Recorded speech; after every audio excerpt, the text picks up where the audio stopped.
What is the deepest room at the University of Georgia? I think it's the interior offensive line room. Why?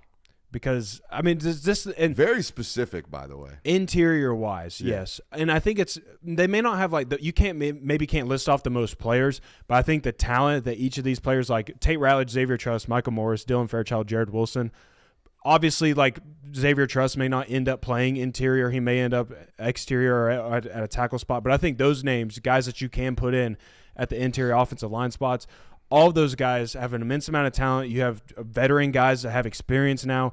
And then it seems like the ceiling is just unreachable almost for this group because they are so talented. I mean, you got NFL guys along with future NFL guys on that roster spot. Jared Wilson, my guy coming out of high school. Dylan Fairchild, going to play in the league 12 years. Tate Ratledge is going to play in the league as long as his body holds up. Who else we got? Michael Morris. The ceiling's there. I mean, ceiling's there of a first-round draft pick at the guard position. Would you put Xavier Truss in that group? Because, I mean, he can play anywhere. I've come to the realization that if Georgia's sources tell me that Xavier Truss is an NFL football player. They told me he had an NFL evaluation last year. The film tells me that Xavier Truss was often the person that we had questions about. The film tells me, and the evaluation and the pedigree tells me he's a 5th, 6th round draft pick. He, to me, is Justin Schaefer, right? A very different version of it. He's much taller, much longer, much thinner. But Justin Schaefer is going to last in the league as long as he survives. Yeah. And I think the same thing is going to be said about Xavier. And the same thing, too, Justin Schaefer felt like a guy that maybe just brought another level to that offensive line.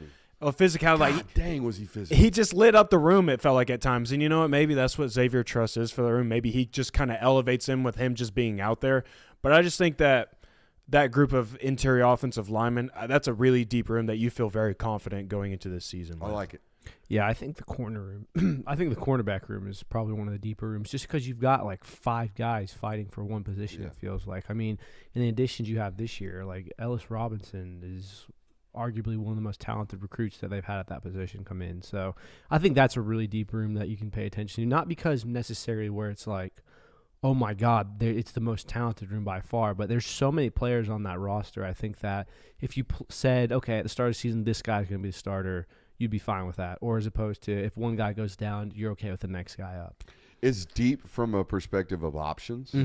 But it is not deep from a perspective of starting options that we know, known commodities. Right. But you're right in the sense that, we don't even know who the primary corner is this year. No. We have no idea. That's very different. It's the first time in 3 years it's happened. I think it's the first time since 2020 maybe. Well, no, you had Tyson Campbell and Eric Stokes in 2020. And DJ Daniel hanging out. I think it's the first time ever under Kirby Smart where you don't know the primary. 2021 was Darian Kendrick. Yeah. And then Keely Ringo emerged. And his first couple of years, it was Baker, right? Yeah, DeAndre Baker. 2016 is probably the one year where it's you don't really know what you got There's there. Maurice Smith. Yeah? That was it. Yeah. Mo Smith. So I think this is really the first time ever where it's not coming in. There's okay, this is that's a guy. Yeah, clear cut number one. This is our corner. Even though, like you said, plenty of talent there. All right, I'm gonna read off some names. The fan favorite Chaz Chambliss, Mykel Williams, Damon Wilson, Gabe Harris, Sam Mpemba, Quintavious Johnson.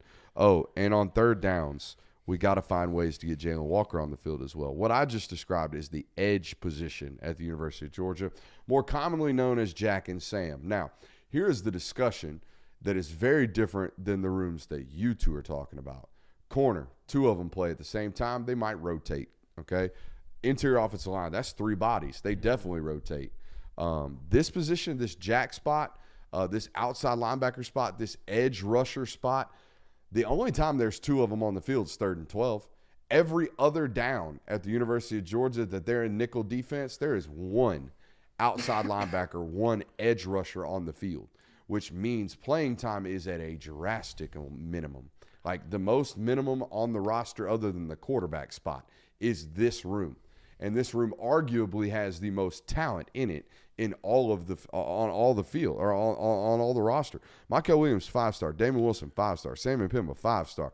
Gabe Harris, top 200 eval. Okay? and they play one of them at the same time. And, oh, by the way, this is a room that this offseason lost Marvin Jones Jr., Darius Smith, and C.J. Madden. I would argue those were good losses, except for Marvin Jones, because they at least let the room breathe a little bit.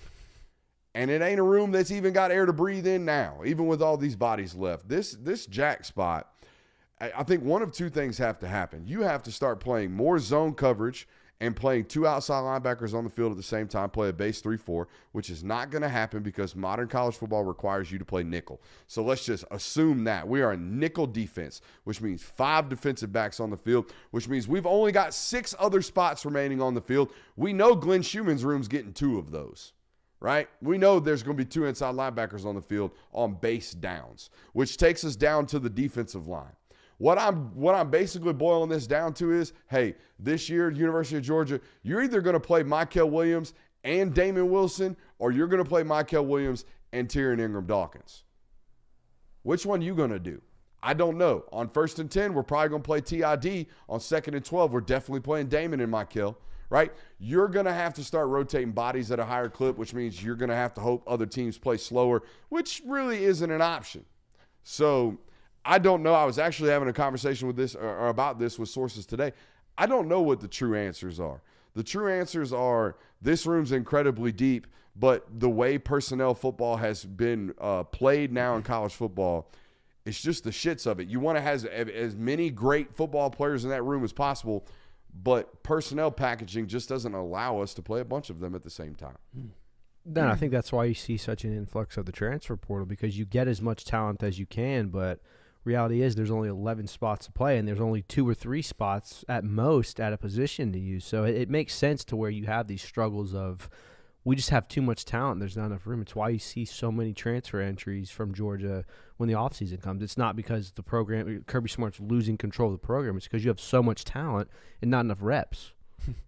I mean, even this offseason, I think there are people that were saying, well, let's go get an edge rusher from the portal, or why are we not attacking edge rushers in this recruiting class? And then when you put it in the perspective that you just did of, well, you get to play one of them, and look at all these names and what they were and what they were labeled as coming into this program and how they are now, like that puts it in perspective of why would you add to that room? Because there's no need to. If anything, like you mentioned, you need to take out from that room a little bit. Subtraction. Yes. All right, let's move on to our final segment of the night, which